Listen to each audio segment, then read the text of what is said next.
Agrarian Industries, organized by Rashid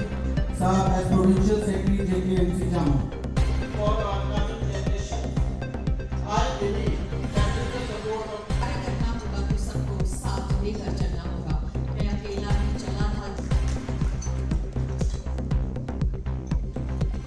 Deputy Chief Minister, he emphasized to speak the total amount of 3 काफ़ी detail में और काफ़ी 7:30 बजे शुरू हुआ और अभी 10 बजे ये ख़त्म हुआ और काफ़ी लंबी चौड़ी डिबेट हुई और डिस्कशन की और उनके काफ़ी सारे इश्यूज़ थे जो उन्होंने बात रखी और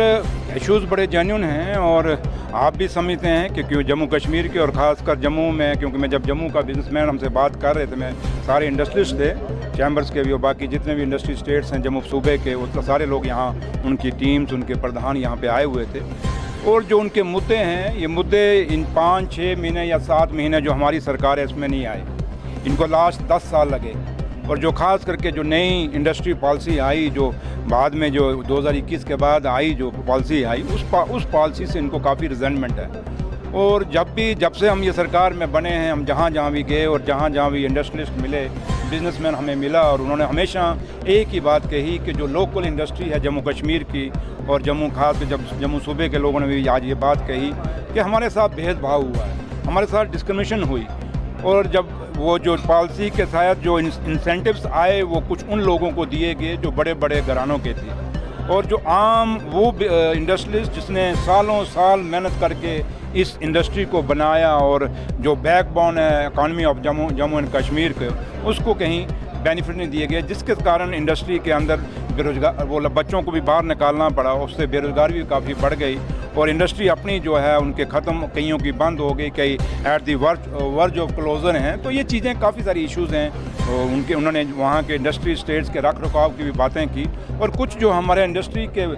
मुलाजम हैं, ऑफिसरान्स हैं, उनके एटीट्यूड, उनके बिहेवियर की बात भी यहाँ पे लाई। तो ये चीज़ें मैंने नोट कर ली हैं और यहाँ से वापस जाके मैं ऑनरेबल चीफ मिनिस्टर जनाब उमर अब्दुल्ला साहब से बात करूंगा और उनको पूरा फीडबैक दूंगा और मैं यहाँ के जो इंडस्ट्रियलिस्ट हैं जम्मू सूबे के, मैंने इनसे बात की है और क्योंकि मेरा बड़ा छोटा टूर है और मैं जब वापस जाके मैं दोबारा वापस आऊँगा, मैंने इनसे लिस्ट मांगी है। मैं जम्मू में अगर ये चाहेंगे या कश्मीर में भी चाहेंगे, जहाँ भी मीटिंग करना चाहेंगे, एक ऑफिशियल मीटिंग मैं इनसे करूँगा जिसमें पूरे ऑफिसरान जो इनके इंडस्ट्री के रिलेटेड हैं सबको बुलाएँगे और जो भी इनके मसले मसाइल हैं जो हमारे हाथ में हैं वो हम करेंगे। और कुछ चीज़ें आपको पता है कि हमारे हाथ में नहीं, क्योंकि कुछ चीज़ें कुछ लोग जब कहते हैं कि उमर अब्दुल्ला की सरकार के पास कुछ नहीं, पहले कहते थे कुछ नहीं है, ये क्या करेंगे, तो आज वही लोग कहते हैं बताओ ये 8 महीना में उमर अब्दुल्ला सरकार ने की है। मेरे कई लोग बीजेपी के मैं देखता हूँ, सुनता हूँ, बोलते हैं, कई एमएलए बोलते हैं, एलओपी साहब भी बोलते हैं, लेकिन उनको एक बात समझनी चाहिए कि एक यूटी के अंदर जब आईपीएस आईएएस ऑफिसर हमारे हाथ में नहीं होगा, डीसीज एंड एसएसपीज हमारे हाथ में नहीं होंगे, कुछ फैसले जब हमारे हाथ में नहीं होंगे तो कुछ उन बातों पे फिर हम कैसे उस पर फैसला लेंगे। जब वो बात करते हैं, जब कहते हैं बिजली नहीं है, पानी नहीं है, स्कूलों में प्रॉब्लम है, सड़कों में प्रॉब्लम है, हॉस्पिटल के अंदर प्रॉब्लम है, तो मैं उन बीजेपी के भाइयों को पूछता हूँ कि भैया बताओ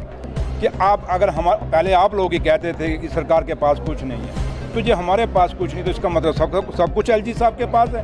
तो फिर एलजी साहब जवाब दें ना भाई, क्यों नहीं काम हो रहे, जम्मू कश्मीर में सारी मुश्किलें और मुसीबतें क्यों हैं। 10 साल पहले क्योंकि पीडीपी और बीजेपी के अलायंस की सरकार थी, उन्होंने उस दौर में भी कुछ नहीं हुआ, उसकी भी रिजेंटमेंट है लोगों को। फिर जो 6 साल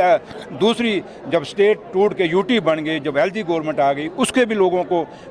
गिले शिकवे हैं। और आज जब हम यहाँ पे जब मैं आपसे बात करने आया हूँ, तो आज 8 महीने के बाद हम खुद भी अब सोच विचार पे पड़ गए हैं कि अगर जम्मू कश्मीर को स्टेट का दर्जा बहाल नहीं किया जाएगा तो जम्मू कश्मीर के लोगों के मसले और मसाइल जो 10 साल पहले थे, जिन